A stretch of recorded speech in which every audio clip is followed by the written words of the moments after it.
নমস্কাৰ সকলোলৈকে সাধু শুনি সকলোৱে ভাল পায় নহয় জানো আমি পুনৰ আজি এটা সাধু লৈ আহিছোঁ ইংৰাজীত থাকিব সাধুটো মই ইংৰাজীৰ লগতে অসমীয়া ভাঙনি কৰিও সকলোকে বুজাই দিম তো আজিৰ সাধুটো হৈছে এটা মৌৰা চৰাইৰ কথা আমি সৰুৰ পৰা শুনি আহিছোঁ মৌৰা চৰাইৰ কথা যে today story is about a peacock it's about এ প্ৰাউডি পিকক এটা অহংকাৰী মৌৰা চৰাইৰ ওপৰত কেনেদৰে মৌৰা চৰাইটোক ভুল শুধৰণি কৰিলে তাৰ ওপৰত সাধুটো হ'ব আমি সাধুটোৰ মাজলৈ যাওঁ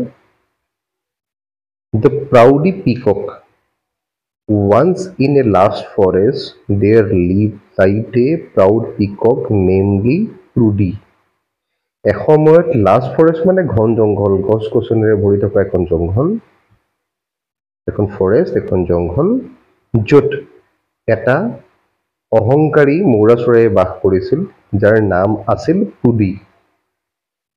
With his dazzling feathers and vibrant colors, he was admired by all the animals. তাৰ জিলিকি থকা মৌৰা চৰাই যিটো আমি জিলিকি থকা আমি যে কওঁ মৌৰাই চালি দিয়ে পাখিবিলাক চ' জিলিকি থকা পাখিৰে বিভিন্ন ধৰণৰ ভাইব্ৰেণ্ট কালাৰ বিভিন্ন ধৰণৰ ৰঙেৰে ভৰি থকা জিলিকি থকা পাখিৰে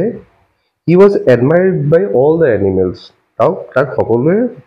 সন্মানেৰে চাইছিল এডমায়াৰ কৰিছিল ঠিক আছে however his beauty made him boastful and he often looked down on those he deemed less attractive কি হৈছিলে তাৰ এই যিটো ধুনীয়া দেখিবলৈ ধুনীয়া সেই বস্তুটো তাক অহংকাৰী কৰি পেলাইছিলে আৰু ইমান অহংকাৰী কৰিছিলে যে দেখিবলৈ বেয়া দেখিবলৈ কুচিত যিবিলাক বাকি জীৱ-জন্তু আছিলে চৰাই চিৰিকটি আছিলে সিহঁতক একদম মানে চাবলৈ মন কৰা নাছিলে ঠিক আছে ডিমড আইজ আছে মানে ডিমড লেছ এট্ৰেক্টিভ মানে একদম চাবলৈ মানে কটু টাইপৰ বা মানে চাবলৈ নিবিচাৰ দৃষ্টিৰে চাইছিলে বাকীবিলাকক One day while strutting through the forest এদিনাখন কি কৰিছিলে বৰ ফুৰ্তিৰে জপিয়াই জপিয়াই যে লচক পচককে যোৱা বুলি কয় আমাৰ ঠিক আছে বৰ অহংকাৰ ভাৱেৰে খোজকাঢ়ি গৈ আছিলে Prudy encountered a wise old tortoise হেনেদৰে গৈ থাকোঁতে কি হ'ল আমি এনেও কওঁ কাছ জ্ঞানী বুলি ঠিক আছে চ' হেনেদৰে অহংকাৰেৰে গৈ থাকোঁতে এটা জ্ঞানী কাছক বুঢ়া কাছক লগ পালে The tortoise with his slow and steady demeanor warned Prudy. আমি জানো কাছ এনেও লাহে লাহে চলে লাহে লাহে খোজকাঢ়ে ঠিক আছে ইয়াতে কোৱা হৈছে যে কাছটোৰ লাহে ধীৰ গতিৰে গৈ থকা কাছ আৰু গহীন গম্ভীৰ কথাৰে ৱাৰ্নিং দিলে মানে সাৱধান বাণী দিলে প্ৰুডি মানে সেই মৌৰা চৰাইটোক True beauty lies in humility and kindness, not just in appearance. কাছটোৱে ক'লে যে সঁচা অন্তৰ পবিত্ৰ অন্তৰ আৰু মৰম চেনেহৰ মাজতহে প্ৰকৃত সৌন্দৰ্য লুকাই থাকে এপিয়াৰেন্সত নহয় দেখিবলৈ ধুনীয়া বুলি যিটো কৈছে তাৰ মাজত নহয়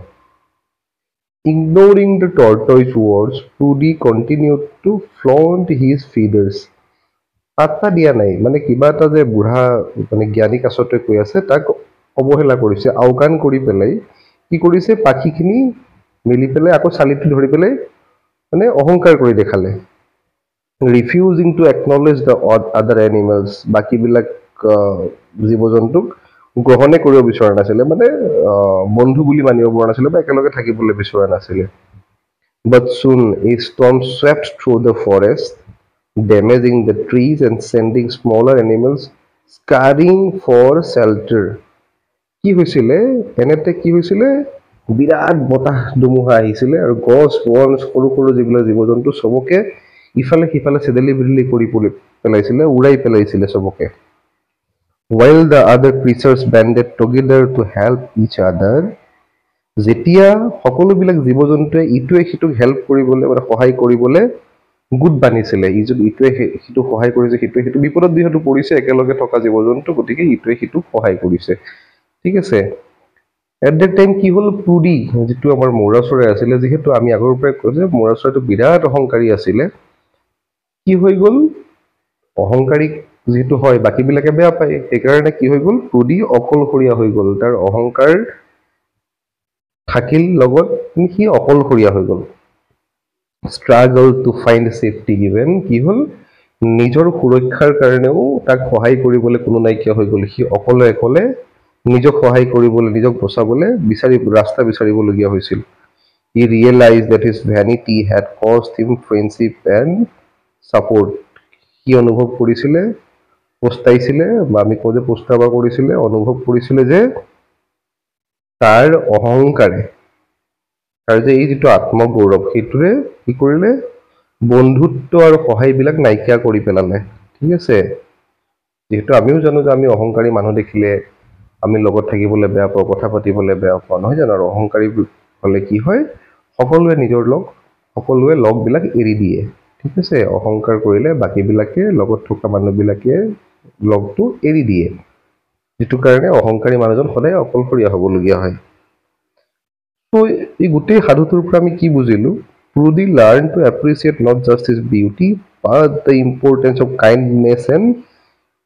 camaraderie. ঠিক আছে, ইয়াৰ অৰ্থ হৈ গ'ল যে প্ৰুডি নামৰ যিটো অহংকাৰী মৌৰা চৰাই আছিলে, বৰ্তমানে সি কি কৰিলে, নিজৰ ধুনীয়া, দেখিবলৈ ধুনীয়া যিটো আছিলে, অকল তাকে এপ্ৰিচিয়েট নকৰে, তাকে উৎসাহ নজগাই পেলাই এতিয়া কি কৰিলে, ইম্পৰ্টেঞ্চ দিলে, বেছিকে মনোনিৱেশ দিলে, মৰম চেনেহ আৰু camaraderie মানে একচুৱেলি হৈছে এই যে feeling of trust and friendship among a group of people who have usually known each other for long time and gone through some kind of experience together. Means কি হয়, camaraderie শ্বৰ্ট ফৰ্ম হয়, ইয়াৰ অৰ্থ হৈছে বন্ধুত্ব সুলভ, বিশ্বাস সুলভ এটা ভাৱনা, এটা গ্ৰুপ অফ পিপল মানে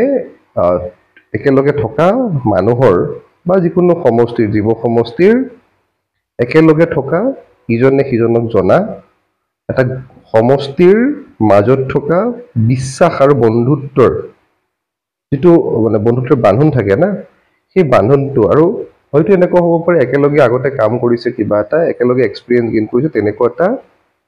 সমষ্টি, মানুহৰ সমষ্টি হ'ব পাৰে বা জীৱ জন্তুৰ সমষ্টি, য'ত বিশ্বাস আৰু বন্ধুত্ব আছে। আমি সাধুটোৰ পৰা যদি থুলমূলকৈ চাবলৈ যাওঁ, এটা সুন্দৰ কথা সাধুটোৰ পৰা ওলাই আহিছে। আমি সাধুটোৰ পৰা বুজিছোঁ যে অহংকাৰ কৰিব নাপায়, অহংকাৰ কৰিলে সকলোৱে সেই অহংকাৰীজনৰ লগ এৰি দিয়ে, আৰু শেষত অহংকাৰীজন, মানুহ হওক বা জীৱ জন্তুৰ ক্ষেত্ৰতে হওক, অহংকাৰীজন অকলশৰীয়া হ'বলগীয়া হয়, বিপদত পৰিলেও সহায় কৰিবলৈ কোনো নাহে। ত' সাধুটোৰ পৰা মানে সকলোলৈকে অনুৰোধ থাকিলে, কোনো যেন অহংকাৰী নোহোৱা, আগবাঢ়ি আহিছে জীৱনটো চলাই যোৱা, কেতিয়াও অহংকাৰ নকৰিবা। যদি মোৰ সাধুটোৱে আপোনালোকক অকণমান সহায় কৰিছে, যিমান দূৰ চেষ্টা কৰিছোঁ, যিমান দূৰ পাৰিছোঁ চেষ্টা কৰিছোঁ আপোনালোকৰ মাজত সাৰাংশটো উলিয়াই দিবৰ কাৰণে, এটা ধাৰণা বৰ্তাই ৰাখিবৰ কাৰণে, ইংৰাজীৰ পৰা অসমীয়াৰ যিটো ট্ৰেঞ্চলেশ্যন, যিটো বুজিবলৈ সুবিধা কৰি ধাৰাটো উলিয়াই দিবলৈ চেষ্টা কৰিছোঁ। অনুগ্ৰহ কৰি চেনেলটো ছাবস্ক্ৰাইব কৰি আপোনালোকে মোক আগবাঢ়ি যোৱাত সহায় কৰে। সদায় এইদৰে সাধুলৈ আহি থাকিম। ধন্যবাদ।